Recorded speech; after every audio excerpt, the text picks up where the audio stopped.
Hey, you still awake? Yeah, just sitting here with my tea. Long day. Same. I made coffee even though it's late. Bad idea, probably. We always say that and we always do it anyway. True. So, welcome back, I guess? Is that how we start these? I don't know. We're not very good at introductions. We are really not. Okay, so, this is English Podcast 520. I'm here, you're here. Very smooth. Thank you. We are just two people who talk too much about English and life and everything in between. And we're really tired tonight. Yeah, but the good kind of tired.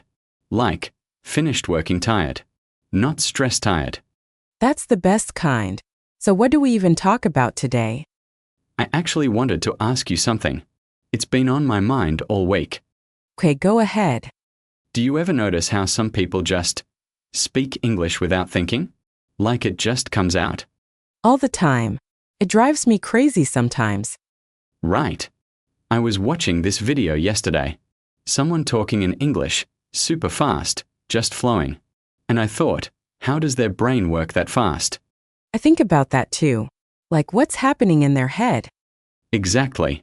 Because in my head, there's this whole process. I think in my language first, then I translate, then I check if it sounds right, then I finally say it. And by then the conversation moved on. Yes. Everyone's talking about something else already. I hate that feeling. You prepare the perfect sentence and then it's too late. Too late, or you just forget it. Or you say it anyway and everyone looks at you like, why are you bringing that up now? Awkward. So awkward. So you think fluent people don't translate? I don't think so. I think they skip that step completely. But how? How do you stop translating? That's what I've been trying to figure out. Because everyone says, stop translating, just think in English. But nobody explains how. Yeah, it's like saying, just be confident. Okay, but how? Exactly. It's not a switch you can just flip. I wish it was. That would be so easy. Right. Just wake up one morning, flip the switch. Boom. Thinking in English. If only. But I think I figured something out this week. Tell me. So I was making breakfast, right? Just a normal morning. And I was looking for the milk. Okay. And in my head, I thought, where's the milk? In English? In English. I didn't translate. It just came. Huh. And I stopped. I actually stopped moving and thought, wait, what just happened? That's such a small moment, but I get why you noticed. Because usually, I would think in my language first. But this time, English just appeared. So what was different? I think it's because I wasn't trying. I was just doing something normal. Looking for milk. My brain was relaxed. So pressure is the problem? Maybe. Or maybe it's about repetition. I say, where's the milk, or where's my phone, or where's my keys all the time. So your brain just has it ready. Yeah. It's automatic now. That makes sense. But that's just simple stuff. What about complex ideas? That's where it gets harder. Way harder. Like when you want to explain something important, or share an opinion. Exactly. That's when my brain goes back to translating. Because I'm not used to those words yet. So it's not about being fluent. It's about what you practice. I think so. Fluent people aren't smarter. They just practice those specific situations more. Okay, but here's what confuses me. How do they practice everything? Life has so many situations. You can't practice everything. So then how do they handle new situations? I think they have something else. Like building blocks. Building blocks? Yeah. Small pieces of language they can put together quickly. Can you give me an example? Okay. Let's say you want to disagree with someone. You don't memorize every possible disagreement sentence. That would take forever. Right. But you know a few patterns. Like, I see what you mean, but. Or that's interesting, however. Or I'm not sure about that because. Oh, so you just fill in the blank part. Exactly. The pattern is automatic. You just add your specific idea. That's actually smart. It's how we speak in our own language too. We don't create completely new sentences every time. We use patterns. I never thought about it that way. Me neither, until recently. I was listening to someone speak English, and I started counting how many times they used the same pattern. And? A lot. Way more than I expected. They just changed the content, not the structure. So we're overthinking it.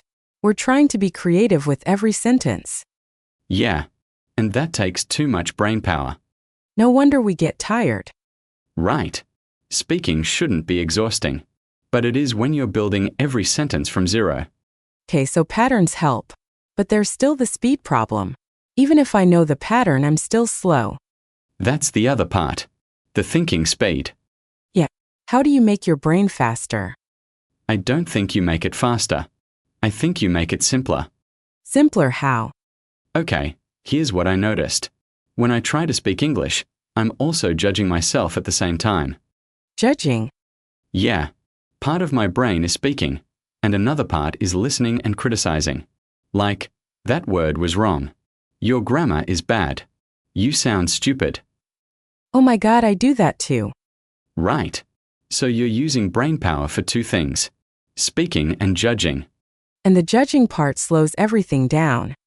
Exactly. But fluent speakers, I think they turned off the judge. Or at least they don't listen to it as much. That sounds impossible. How do you turn off that voice? I'm still working on it. But I tried something this week. What? I gave myself permission to sound bad. What do you mean? I decided, for one conversation, I'm allowed to make mistakes. I'm allowed to sound unclear. I'm allowed to pause and search for words. And did it work? Yeah, kind of. I mean, I still made mistakes. But I didn't stop every 3 seconds to fix them. So you just kept going? I just kept going. And the weird thing is, the conversation actually flowed better. Because you weren't interrupting yourself. Exactly. The other person didn't care about my mistakes. They just wanted to understand my point. That's actually a relief to hear. I know. We put so much pressure on ourselves. But most people just want to connect. They're not counting your grammar errors. Unless they're a teacher. Well, yeah. But even teachers understand. They were learners too. True. So let me ask you something else. What about people who think in pictures, not words? Oh, interesting. What do you mean? Like some people don't have a voice in their head. They think in images or feelings. I heard about that. It sounds so strange to me. Me too. I have a voice. It never stops talking. Same. It's like a radio that's always on. Exactly. So if you're one of those people, how do you think in English? Maybe they don't. Maybe they just match images to English words directly. That sounds faster, actually. It does. No translation, no voice. Just image to word. Lucky them. I don't know. Maybe we can learn from that. Like, instead of translating words, we connect images to English. How would that work? Okay, so when you think of tired, don't think of the word in your language. Think of the feeling. Heavy eyes, slow body, wanting to sleep. Oh, so the feeling is the meaning. Yeah. And then tired is just the label for that feeling. That's actually deep. Right. Because translation is connecting two labels. But this is connecting experience to label. An experience is universal. Everyone knows what tired feels like. Exactly. So you skip the middle step. I'm going to try that. That might actually help. Let me know if it works. I'm still experimenting too. We're all just experimenting, aren't we? Pretty much. Language learning is just trying things until something clicks. And hoping something clicks. Yeah. Some days nothing clicks. And that's okay too. Is it though? Some days I feel like I'm going backwards. I know that feeling. You think you're getting better, then you have one bad conversation and suddenly you feel like a beginner again. Yes, that's the worst feeling. It really is. But I read something recently that helped. What? Someone said, you're not going backwards. You're just trying harder things. Huh. Like, when you were a beginner, you had simple conversations. How are you? I'm fine. Easy. Yeah. But now you're trying to discuss ideas, share opinions, make jokes. That's advanced stuff. So the mistakes aren't because I'm worse. They're because I'm attempting more. Exactly. You're pushing your limits. That's actually growth, not decline. I never thought of it that way. That actually makes me feel better. Good. Because you're doing better than you think. Thanks. I needed to hear that today. We all need to hear it sometimes. Learning a language is really hard on your confidence. Really is. Some days I feel great, other days I want to give up. And both feelings are normal. Yeah, I guess so. Can I tell you something else I noticed about fast thinkers?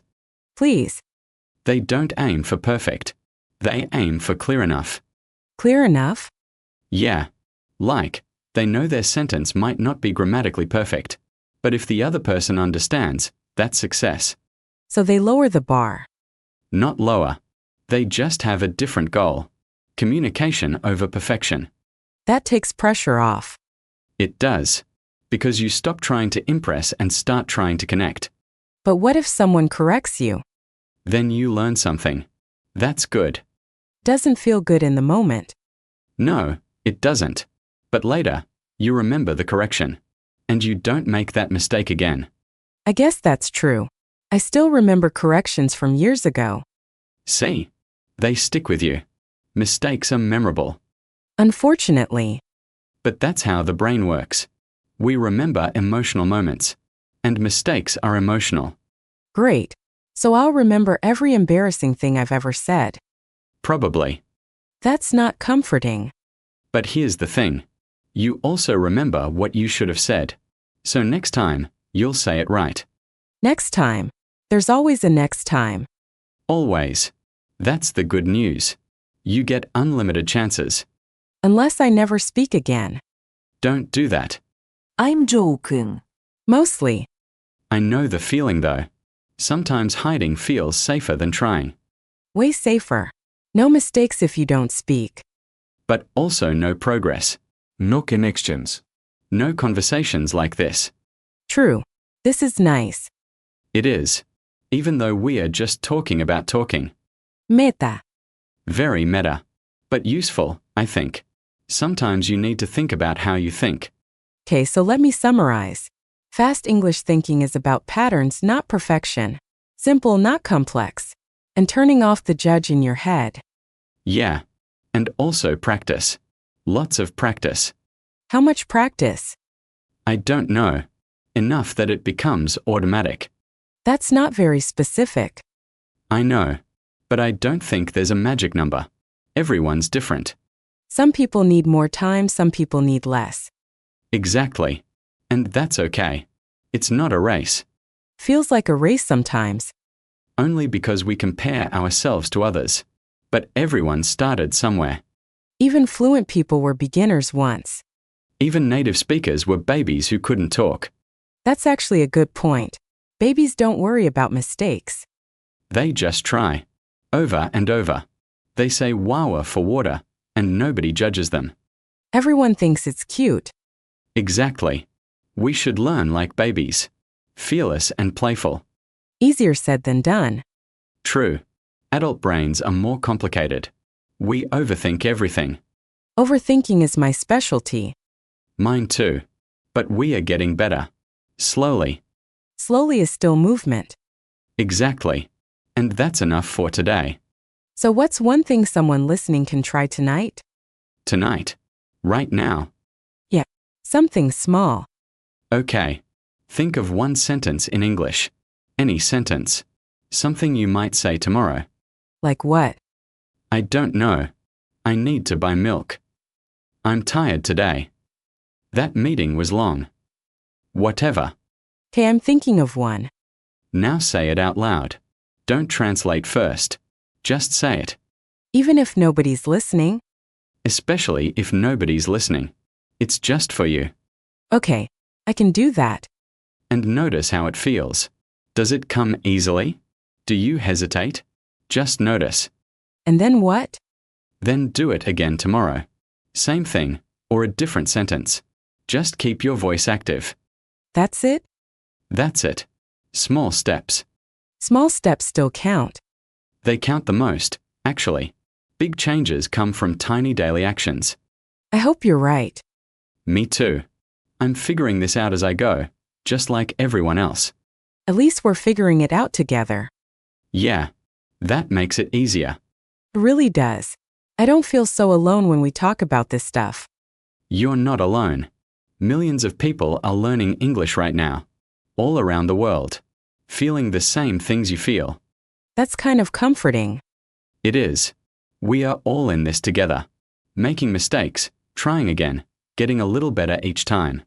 I like that image. Me too. It's less lonely that way.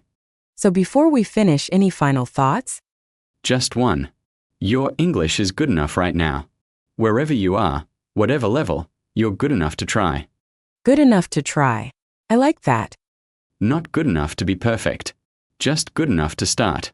To speak. To connect. And that's all we really need. That's all we really need. Okay, I think that's a good place to stop. Yeah. My coffee's cold anyway. And my tea. We really should drink these things while they're hot. Next time. Next time. Same conversation, same late night energy? Sounds good to me. Thanks for this. I needed it today. Me too. Take care of yourself. You too. And to everyone listening, thank you for being here. For trying. For not giving up. Keep going. Even when it's hard. Especially when it's hard. See you next time. See you next time.